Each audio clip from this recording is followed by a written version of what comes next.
ಆಗ್ತಾನೆ ಮಧುಶ್ರೀ ಹೇಳ್ತಾ ಇದ್ರು ದೆಹಲಿಯಿಂದ ಪ್ರಧಾನಿ ಹೊರಟಿದ್ದಾರೆ ಅನ್ನುವಂಥದ್ದು ವಿಚಾರ. ಹೌದು, ಇನ್ನೇನು ಕೆಲವೇ ಕ್ಷಣಗಳಲ್ಲಿ ಅಯೋಧ್ಯೆಯನ್ನ ತಲುಪಲಿದ್ದಾರೆ ಪ್ರಧಾನಿ ನರೇಂದ್ರ ಮೋದಿ.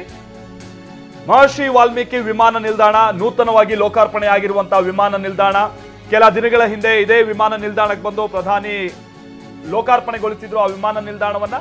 ಈಗ ಪ್ರಾಣ ಪ್ರತಿಷ್ಠಾಪನೆಗೆ ಅದೇ ವಿಮಾನ ನಿಲ್ದಾಣದ ಮುಖೇನವಾಗಿ ಅವರು ಅಯೋಧ್ಯೆಗೆ ಬರ್ತಾ ಇದ್ದಾರೆ.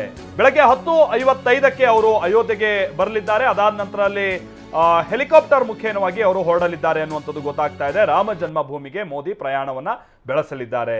ಇದೆಲ್ಲ ಕೆಲ ನಿಮಿಷಗಳ ಜರ್ನಿ ಅಷ್ಟೇ ತೆಗೆದುಕೊಳ್ಳುವಂಥದ್ದು. ಬಟ್ ವಿಚಾರ ಅಂತ ಆದ್ರೆ ಎಲ್ಲರೂ ಕೂಡ ಈಗ ಪ್ರಧಾನಿ ಬರುವಿಕೆಗಾಗಿ ಕಾಯ್ತಾ ಇದ್ದಾರೆ. ಅಯೋಧ್ಯೆಯಲ್ಲಿ ಹಬ್ಬದ ವಾತಾವರಣ ನಿರ್ಮಾಣ ಆಗಿದೆ. ರಾಮಲಲ್ಲಾ ಪ್ರಾಣ ಪ್ರತಿಷ್ಠಾಪನೆಗೆ ಸಕಲ ತಯಾರಿಗಳು ನಡೆದಿದೆ. ಮಧ್ಯಾಹ್ನ 12:05ರಿಂದ 12:55ರವರೆಗೆ ಪ್ರಾಣ ಪ್ರತಿಷ್ಠಾಪನಾ ಕಾರ್ಯಗಳು ನಡೆಯುತ್ತೆ. ಪ್ರಧಾನಿ ಮೋದಿ ಈ ಕಾರ್ಯಕ್ರಮದಲ್ಲಿ ಭಾಗಿಯಾಗಲಿದ್ದಾರೆ ಅಥವಾ ಈ ಕಾರ್ಯದಲ್ಲಿ. ನೀವು ಪೋಷಕರಾಗಲು ಕಾಯುತ್ತಿದ್ದೀರಾ? ಚಿಂತಿಸದಿರಿ. ಓಯಾಸಿಸ್ ಫರ್ಟಿಲಿಟಿ 90,000 ದಂಪತಿಗಳ ಜೀವನದಲ್ಲಿ ಸಂತೋಷವನ್ನು ತಂದಿದೆ. 7825893601ಗೆ ಕರೆ ಮಾಡಿ. ಅತ್ಯದ್ಭುತ ರಿಯಾಯಿತಿ ಪಡೆಯಿರಿ ಹಾಗೂ ಎಲ್ಲರಿಗೂ ಗುಡ್ ನ್ಯೂಸ್ ಕೊಡಿ. ಭಾಗಿಯಾಗಲಿದ್ದಾರೆ. ಅಯೋಧ್ಯೆಯಲ್ಲಿ ಹಬ್ಬದ ವಾತಾವರಣ ನಿರ್ಮಾಣ ಆಗಿದೆ. ನಾವಾಗ್ತಾನೆ ಹೇಳ್ತಾ ಇದ್ವಲ್ಲ, ಅಯೋಧ್ಯೆ ಏನು ಬಹಳ ದೊಡ್ಡ ಊರೇನಲ್ಲ. ಈಗಿನ ಕಾಲಘಟ್ಟದಲ್ಲಿ ನಾವು ನೋಡಿದಂತ ಸಂದರ್ಭದಲ್ಲಿ ಒಂದು 60-65 ಸಾವಿರ ಮಂದಿ ಇರುವಂತಹ ಊರು. ಆದ್ರೆ ಆ ಇಡೀ ಊರನ್ನ ಈಗ ಬಹಳ ಉತ್ತಮವಾದಂಥ ರೀತಿಯಲ್ಲಿ ವ್ಯವಸ್ಥೆಗಳನ್ನ ಕಲ್ಪಿಸಿ ಹೀಗೆ ಸಾವಿರಾರು ಮಂದಿ ಅತಿಥಿಗಳನ್ನ ಬರಮಾಡಿಕೊಳ್ಳುವಷ್ಟು ಸಮರ್ಥವಾಗಿ ಈಗ ಅದನ್ನು ನಿಭಾಯಿಸುವಂತ ಕಾರ್ಯ ಆಗ್ತಾ ಇದೆ. ನಾವು ಪ್ರತಿನಿಧಿ ಪ್ರಮೋದ್ ಹಾಗೆ ನಾವು ಪ್ರತಿನಿಧಿ ಹರೀಶ್ ಅಯೋಧ್ಯೆಯಿಂದ ನಮ್ಮ ಜೊತೆಗೆ ನೇರ ಸಂಪರ್ಕದಲ್ಲಿ ಜಾಯಿನ್ ಆಗ್ತಾ ಇದ್ದಾರೆ. ಮೊದಲಿಗೆ ಹರೀಶ್, ಒಂದ್ ಕಡೆ ಈಗ ಪ್ರಧಾನಿ ದೆಹಲಿಯನ್ನ ಬಿಟ್ಟಿದ್ದಾರೆ, ಇನ್ನೇನು ಕೆಲವೇ ಕ್ಷಣಗಳಲ್ಲಿ ಅವರು ಅಯೋಧ್ಯೆಗೆ ಬರಲಿದ್ದಾರೆ ಅನ್ನುವಂಥ ಸಂಗತಿ ತಿಳಿದು ಬರ್ತಾ ಇದೆ. ಒಟ್ಟು ಒಂದು ವೇದಿಕೆ ಹೇಗೆ ನಿರ್ಮಾಣ ಆಗ್ತಾ ಇದೆ ಅಲ್ಲಿ ಈ ರಾಮನ ಪ್ರಾಣ ಪ್ರತಿಷ್ಠಾಪನೆಗೆ ಸಂಬಂಧಪಟ್ಟ ಹಾಗೆ? ಬಹಳಷ್ಟು ಮಂದಿ ಅತಿಥಿಗಳು ಕರ್ನಾಟಕದಿಂದನೂ ಬಹಳ ಮಂದಿಗೆ ಆಲ್ರೆಡಿ ಬಂದು ಸೇರಿದ್ದಾರೆ ಅಂತ ಕಾಣಿಸುತ್ತಲ್ಲ, ಹೇಗೆ ಕಂಡು ಬರ್ತಾ ಇದೆ ವ್ಯವಸ್ಥೆ ಹರೀಶ್? ಮಲ್ತೇಶ್, ನಾನೀಗ ಅಯೋಧ್ಯೆ ರಾಮ್ಪಥ್ನಲ್ಲಿದ್ದೇನೆ. ರಾಮ್ಪಥ್ನಲ್ಲಿ ಅನೇಕ VVIPಗಳು ಈಗ ಬರ್ತಾ ಇದ್ದಾರೆ. ಈಗಾಗಲೇ ಎಲ್ಲರೂ ಸಾಧು ಸಂತರು ಈಗಾಗಲೇ ಹೋಗಿ ಒಳಗಡೆ ಸೇರ್ಕೊಂಡಿದ್ದಾರೆ. ಇನ್ನು VVIPಗಳು ಏನು ವಿಶೇಷ ವಿಮಾನದ ಮೂಲಕ ಬಂದಿದ್ರು ಆ VVIPಗಳು ಈಗ ಏರ್ಪೋರ್ಟ್ನಿಂದ ನೇರವಾಗಿ ರಾಮ ಮಂದಿರದ ಆವರಣಕ್ಕೆ ತೆರಳುತ್ತಾ ಇದ್ದಾರೆ. ನೋಡ್ಬೋದು ಎಲ್ಲ VVIPಗಳು ಕೂಡ ಕ್ಯೂನಲ್ಲಿ ನಿಂತಿರ್ತಕ್ಕಂಥದ್ದು.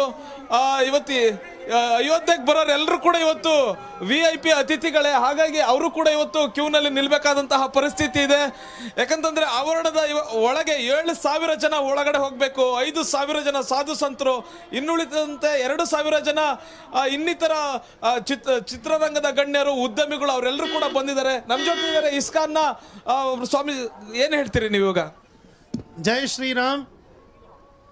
ಪ್ರಭು ಶ್ರೀರಾಮ ಮತ್ತೆ ಬಂದೇ ಬಿಟ್ಟಿದ್ದಾನೆ. ದೀಪಾವಳಿಯ ಪರ್ವಕ್ಕಿಂತ ದೊಡ್ಡದಾಗಿ ಇಲ್ಲಿ ಒಂದು ಅಲಂಕಾರಗಳು, ಒಂದು ಉತ್ಸವ ನಡೀತಾ ಇದೆ. ಇದರಲ್ಲಿ ಭಾಗಿಯಾಗೊಳ್ಳೋದಕ್ಕೆ ನಮಗೆ ಬಹಳ ಸಂತೋಷ ಆಗ್ತಿದೆ.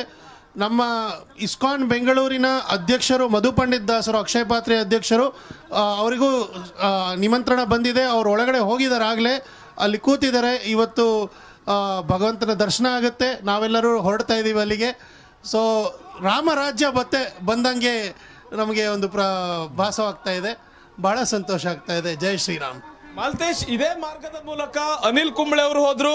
ಜೊತೆಗೆ ಕರ್ನಾಟಕದ ಅನೇಕ ಸಂಗೀತ ದಿಗ್ಗಜರುಗಳು ಕೂಡ ಇದೇ ಮಾರ್ಗದ ಮೂಲಕ ಹೋದ್ರು. ಸಾಧು ಸಂತರುಗಳು ಕೂಡ ಇದೇ ಮಾರ್ಗದ ಮೂಲಕ ಈಗ ಆವರಣವನ್ನು ತಲುಪಿದ್ದಾರೆ. ಈಗ ಏರ್ಪೋರ್ಟ್ ನಿಂದ ಬರ್ತಾ ಇರ್ತಕ್ಕಂತಹ VVIP ಅತಿಥಿಗಳು ಈಗ ಬರ್ತಾ ಇರ್ತಕ್ಕಂಥದ್ದು. ಇವರೆಲ್ಲರಿಗೂ ಉದ್ದದ ಕ್ಯೂ ಇದೆ. ನೋಡ್ಬೋದು, ಎಲ್ಲೂ ಕೂಡ ಇದು ಕಾಣಿಸ್ತಾ ಇಲ್ಲ. ಸಾಕಷ್ಟು ಉದ್ದದ ಕ್ಯೂ ಇದೆ. ಇವರೆಲ್ಲರೂ ಒಳಗಡೆ ಹೋಗ್ಬೇಕು ಅಂದ್ರೆ ಕನಿಷ್ಠ ಇನ್ನು 1 ಗಂಟೆ ಸಮಯ ಹಿಡಿಬಹುದು. ಅಷ್ಟೊತ್ತಿಗಾಗಲೇ ಪ್ರಧಾನಿ ನರೇಂದ್ರ ಮೋದಿ ಅವರು ಅಯೋಧ್ಯೆಯನ್ನು ತಲುಪುವಂತಹ ಸಾಧ್ಯತೆ ಇದೆ. ಸರಿಯಾಗಿ 10:30ಕ್ಕೆ ಪ್ರಧಾನಿ ನರೇಂದ್ರ ಮೋದಿ ಅವರು ಅಯೋಧ್ಯೆಯನ್ನು ತಲುಪ್ತಾರೆ. ಅಯೋಧ್ಯೆಯನ್ನು ತಲುಪಿ ನೇರವಾಗಿ ವಾಲ್ಮೀಕಿ ವಿಮಾನ ನಿಲ್ದಾಣದಿಂದ ನೇರವಾಗಿ ಅವರು ಅಯೋಧ್ಯೆ ಧಾಮ್ಗೆ ಹೆಲಿಕಾಪ್ಟರ್ನಲ್ಲಿ ಬರ್ತಾರೆ. ಅಲ್ಲಿ ಪ್ರಾಣ ಪ್ರತಿಷ್ಠಾಪನೆಯಲ್ಲಿ ಭಾಗಿಯಾಗ್ತಾರೆ. ಅಷ್ಟರೊಳಗಾಗಿ ಎಲ್ಲ VVIP ಅತಿಥಿಗಳು ಆವರಣವನ್ನು ತಲುಪಬೇಕಾಗುತ್ತೆ. ಹಾಗಾಗಿ ಸಾಕಷ್ಟು ಮಂದಿ ಏರ್ಪೋರ್ಟ್ ನಿಂದ ಬರ್ತಾ ಇರ್ತಕ್ಕಂಥ VVIP ಅಧಿಕಾರಿಗಳು, VVIP ಅತಿಥಿಗಳೀಗ ಇಲ್ಲಿ ಕ್ಯೂನಲ್ಲಿ ಹೋಗ್ತಾ ಇರುವಂತದ್ದು ನೋಡ್ಬೋದು. ಸಾಕಷ್ಟು ಜಾಮ್ ಇದೆ.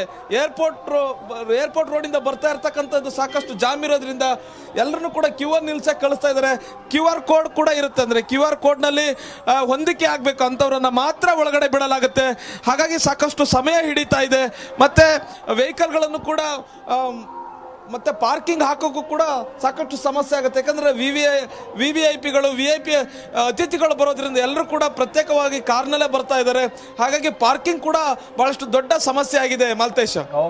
ಓಕೆ ಹರೀಶ್ ಮಾತನಾಡ್ತೀನಿ. ಹರೀಶ್, ವಿಚಾರ ಗೊತ್ತಿರಲಿ, ಅಯೋಧ್ಯೆಯಲ್ಲಿ ಸುಮಾರು 5 ಹಂತದ ಪಾರ್ಕಿಂಗ್ ವ್ಯವಸ್ಥೆಯನ್ನ ಕಲ್ಪಿಸಲಾಗಿದೆ. ಸುಮಾರು 22,000ಕ್ಕೂ ಹೆಚ್ಚಿನ ವೆಹಿಕಲ್ ಗಳಿಗೆ ಪಾರ್ಕ್ ಮಾಡುವಂತ ವ್ಯವಸ್ಥೆಯನ್ನ ಅಯೋಧ್ಯೆ ಅನ್ನುವಂತ ಒಂದು ಪುಟ್ಟ ಊರಿನಲ್ಲಿ ಕಲ್ಪಿಸಲಾಗಿದೆ. ಬಟ್ ಆದ್ರೂ ಇಷ್ಟೊಂದು ಜನ ಬರುವಂತ ಸಂದರ್ಭದಲ್ಲಿ ಅದು ಮ್ಯಾನೇಜ್ ಮಾಡುವಂತದ್ದು ಬಹಳ ಕಷ್ಟ ಸಾಧ್ಯ, ಬಹಳ ಚಾಲೆಂಜಿಂಗ್ ಟಾಸ್ಕ್ ಅಲ್ಲಿ ನಿಭಾಯಿಸ್ತಾ ಇರುವಂತದ್ದು.